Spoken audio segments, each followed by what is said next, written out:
எல்லாருக்கும் வணக்கம்.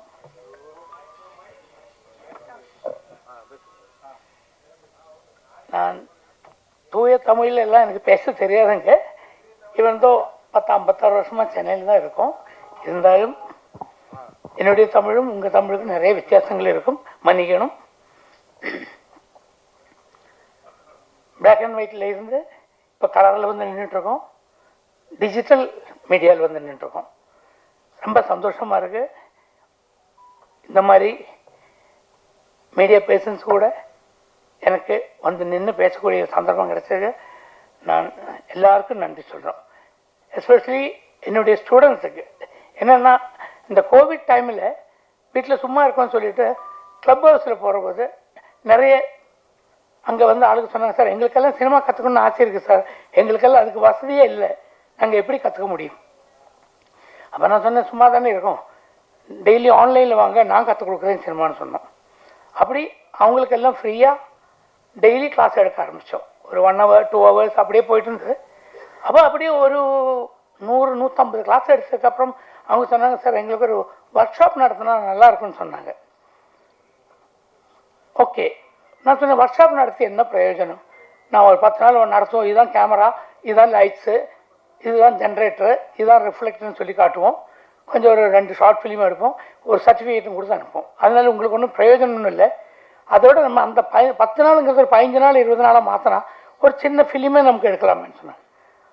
அது எல்லாருக்கும் நல்ல ஐடியா மாறிப்பட்டது.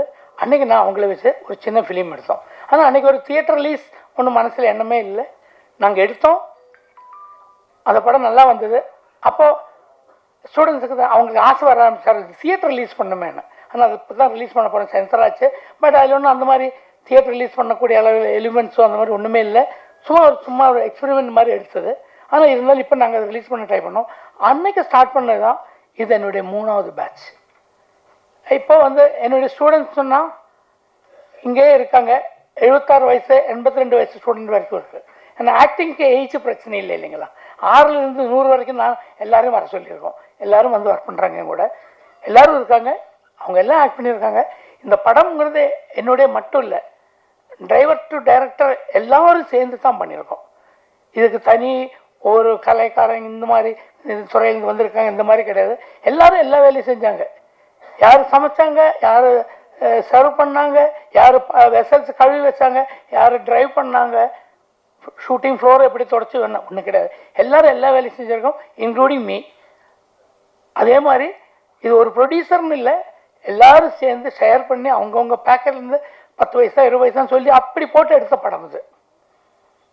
அது இப்போ நான் அந்த மாதிரி பண்ணுற 3வது படம். அது என்னமோ நல்லா சக்ஸஸாக போகுது. ஆனால் பசங்களுக்கு ஆசை ஏறி வருது, சார் இதில் ஃபைட்டு வேணும் சார், பாட்டு வேணும் சார், தியேட்டர் ரிலீஸ் ஆகணும் சார், தியேட்டரில் ஓட்டணும் சார், ஆசைகள் ஏறிட்டே வரும். அப்போ பட்ஜெட் ஏறும். ஆனால் அந்தளவுக்கு பட்ஜெட்டு யாரையும் கிடையாது. இருந்தாலும் ஸ்ட்ரகிள் பண்ணி கஷ்டப்பட்டு நாங்கள் இந்த படத்தை பண்ணியிருக்கோம். இதெல்லாம் அடுத்த ஜென்ரேஷன் சினிமாவில் ஒரு அடுத்த ஒரு ஹைலி கல்ச்சர்டான, ரொம்ப டெடிக்கேட்டட், சின்சியரான, டிசிப்ளின்டான ஒரு ஜென்ரேஷன் உருவாக்கணுங்கிறது மட்டும்தான் என்னுடைய எண்ணம். இல்லாமல் நான் இந்த படம் பண்ணி லட்சங்கள் கோடிகள் யாரும் சம்பாதிக்கணும் நாங்கள் பிளான் பண்ணல. அடுத்த ஜென்ரேஷன் ஒரு நல்ல ஸ்ட்ராங் ஜென்ரேஷன் சினிமாவில் இருக்கணும், டிசிப்ளின்டாக இருக்கணும், அதுக்கு ட்ரை பண்ணியிருக்கோம். எந்த அளவுக்கு வந்திருக்குன்னு நீங்கள் தான் படம் பார்த்து சொல்லணும். எல்லாருக்கும் നന്ദി. എനിക്ക് ഈ നിമിഷം എന്താണ് പറയേണ്ടതെന്ന് അറിയില്ല. എന്താ ഫസ്റ്റ് ടൈമാണ് ഇങ്ങനെ ഒരു സ്റ്റേജ്. ഞാൻ സാറിനെ പരിചയപ്പെട്ടിട്ട് 2 വർഷത്തോളമായി. அதுக்கு சார் ஒரு செகண்ட் சொல்லணும்னா, டோனி நான் மீட் பண்ணுறேன்னா, டோனி ஒரு ஆக்சுவலி டோனி ஒரு ஜேசிபி வயநாட்டில் ஓட்டிட்டு போயிட்டு இருந்தார். சினிமா கற்றுக்கணுங்கிற ஆசை வந்தோடனே ஜேசிபியை விற்றுட்டு கொச்சினில் ஏதோ ஒரு இன்ஸ்டியூட்டில் போய் சேர்ந்துட்டார் ஃபிலிம் கற்றுக்கிறதுக்கு. அங்கே போய் கற்றுக்கிட்டு 2.5 வருஷம் கற்றுக்கிட்டு ஜேசிபி ஓட்டுறதுக்கு மட்டும்தான் கற்றாங்க, ஃபிலிம் என்னன்னு கற்றுக்க முடியல. அப்போ ஒரு நாளைக்கு அங்கே நான் கிளாஸ் எடுக்க போனபோது டோனி என்னை வந்து பார்த்துட்டு, சார் இதெல்லாம் சினிமாவில் இருக்கா? நான் 2 வருஷமாக இங்கே கிளாஸில் டெய்லி வந்துட்டுருக்கேன், இது வரைக்கும் 3 லட்ச ரூபா செலவாச்சு, ஒன்றும் கற்றுக் கொடுக்குறேன்னு சொன்னாங்க. அப்போ தான் சிரிச்சேன். ஓகே அப்படின்னா, சரி இந்த கோர்ஸ் முடிஞ்சால் என்னை வந்து பாருன்னு சொன்னோம். கோர்ஸ் முடிஞ்சோம். அன்னைக்கு பிடிச்ச விக்ரமும் வேதாளம் மாதிரி என் பின்னாடியே தொங்கிட்டு இருக்குது. சாரை பற்றி நிறைய பேசுறதுக்கு இருக்கு, ஆனால் எனக்கு ஜாஸ்தி தமிழ் தெரியாது, ஜாஸ்தி பேச வராது. அதனால நம்ம படம் புத்தம் புது நேரம் நல்லா ஓடுறதுக்காக கடவுள்கிட்ட வேண்டிக்கிட்டே இருக்கணும். எல்லாரும் படம் பார்க்கணும், ப்ரமோட் பண்ணணும்னு அபேட்சிக்கிட்டார். வணக்கம். எனக்கு அவ்வளோவா மேடையில் பேசி பழக்கம் இல்லை, இருந்தாலும் இங்கே பேசுகிறேன். இந்த படத்துக்கு நான் தான் ரீரெக்கார்டிங் பண்ணோம். சாரோட இப்போ இல்லை, எனக்கு ஒரு 15 வருஷத்துக்கு முன்னாடியே சார் தெரியும். அவர் அப்பயே நான் ஒரு மலையாள படம் பண்ணி கொடுத்துருக்கேன். ரொம்ப வருஷத்துக்கு அப்புறம் எனக்கு திருப்பி இந்த படத்துக்கு கூப்பிட்டு எனக்கு வாய்ப்பு கொடுத்ததுக்கு ரொம்ப ரொம்ப நன்றி. இந்த படம் ரொம்ப நல்லா வந்திருக்கு, ஒரு புது முயற்சியில் பண்ணியிருக்காங்க. இந்த படம் வந்து எல்லோரும் பார்க்கணும். இது ஒரு விவசாயத்தை பற்றி ஒரு படம். இதில் எப்படி இந்த கார்பரேட் கம்பெனிக்கு வந்து நம்ம இதில் இது ஆக்கிரமிக்கிறாங்க அப்படின்னு. இங்கே நான் ஒரு எக்ஸாம்பிள் சொல்ல போனால், ஒரு பேஸ்டில் அப்போ வந்து நம்மளுக்கு உப்பில் வளர்க்கும் போது என்ன சொன்னாங்க, ஏன் உப்பில் வளர்க்குறீங்க, உப்பு போடக்கூடாதுன்னு சொன்னாங்க. இப்போ என்ன சொல்கிறாங்க, உப்பு இல்லாமல் எப்படி வளர்க்குறீங்க அப்படின்னு கேட்குறாங்க. இது மாதிரி நம்மளே குழப்பி திருப்பி நம்மளுக்கு பழசே உணாது வேறு இதில் கொடுக்குற மாதிரி அந்த கார்பரேட்டர் இதை வச்சு ஒரு படம் பண்ணியிருக்காங்க. ரொம்ப நல்லா வந்திருக்கு. நீங்கள் எல்லோரும் வந்து பார்க்கணும். நன்றி. எல்லாருக்கும் வணக்கம்.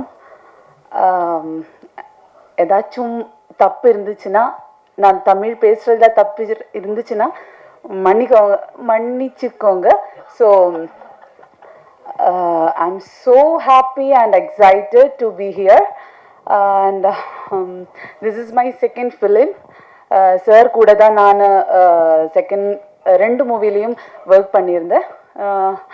அண்ட் எனக்கு சாரை பற்றி சொல்லணுன்னா, ஹீஸ் மை லைக் ஃபிலிமில் என்னோட ஃபாதர். லைக் ஃபிலிம் இண்டஸ்ட்ரியிலேயே என்னோட ஃபாதர்னா சார் தான் எனக்கு. So I'm so nervous, actually I'm so happy.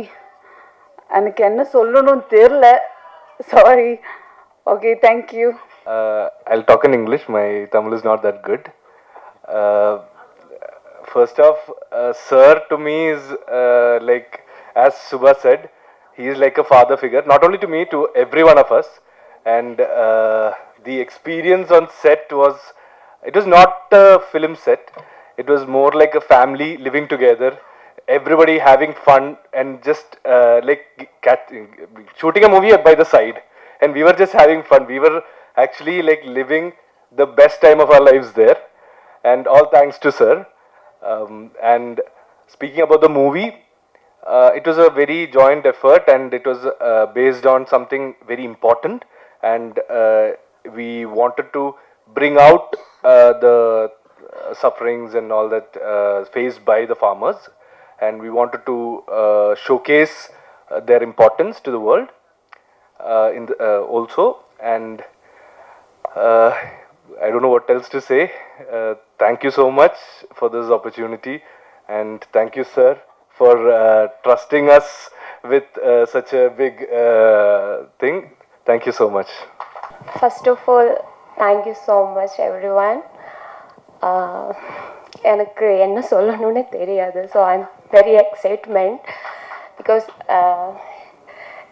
நான் இந்த மூவியில் இல்லை, என்னோட லைஃப்பில் இந்த மாதிரி ஒரு ஆளுன்னா சார் என்னோட அப்பாவாக இருந்து இந்த மாதிரி அப்படி இல்லைம்மா இப்படின்னு கற்றுக் கொடுத்து இந்த மூவியில் நடிக்கிறதுக்காக எனக்கு ஒரு வாய்ப்பு கொடுத்தாங்க. ஸோ என்ன சொல்கிறது, நான் ரொம்ப கொடுத்து வைக்கணும். மால்தீவ்ஸில் இருந்து நான் நடிக்க வந்திருக்கேங்க. ஸோ என்ன சொல்லணும்னு தெரியாது எனக்கு. இந்த சாங்ஸில் எனக்கு நல்லா நடிக்க முடிஞ்சதுக்கும், இவ்வளோ ஒரு நல்ல வாய்ப்பு கிடைச்சதுக்கும் ஸோ எல்லார்கிட்டே நன்றி சொல்கிறேன். இதை சப்போர்ட் பண்ணுங்க. ஸோ நல்லபடியாக இந்த ஃபேமிலி இன்னும் நிறைய ப்ராஜெக்ட் பண்ணணும்னு தான் எனக்கும் ஆக்ரகம். சார் கூட சேர்ந்து எனக்கு இன்னும் நிறையா மூவி பண்ணணும். So thank you. எல்லாருக்கும் வணக்கம். So happy to be a part of this event. And இவ்வளோ லெஜெண்டரி டிரெக்டர் சந்திரகுமார் சாரோட படத்தில் எனக்கு பாடினதுக்கு வாய்ப்பு கிடைச்சதில் ரொம்ப ரொம்ப சந்தோஷம். நான் இப்போ டோட்டலாக வந்து 25 மூவியில் பாடியிருக்கேன். Thank you. And that too with the legendary singer Yeshudas sir, Vijay Yeshudas, Madhu Balakrishnan sir, and so many other legends. So இப்போ சந்திரகுமார் அங்கிளோட படத்துலையோ பாடினதுக்கு சான்ஸ் கிடைச்சதுல ரொம்ப ரொம்ப சந்தோஷம். 2 சாங் தான் நான் இந்த மூவியில் பாடியிருக்கேன். ஒன்று வந்து வத்தல குண்டு அண்ட் அதை வந்து நான் கன்னிமாங்கா. And my sincere thanks to Paramjothi sir also, the music director of this movie. And ரொம்ப ரொம்ப சந்தோஷம், அதாவது அதுக்கு மேலே சொல்ல தெரியல. Thank you so much, dear Chandrakumar uncle and Paramjyothi sir, and to the entire cast and crew for the great support. And my sincere thanks to the press and media. Thank you so much.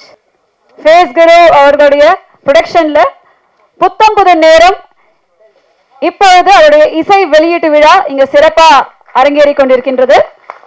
So இயக்குனர் திரு B Chandrakumar அவர்களுடைய இயக்கத்தில் வாழ்த்துக்கள். அந்த குழுவினர் அனைவரும் இங்க இருக்காங்க. வாழ்த்துக்கள் அனைவருக்கும்.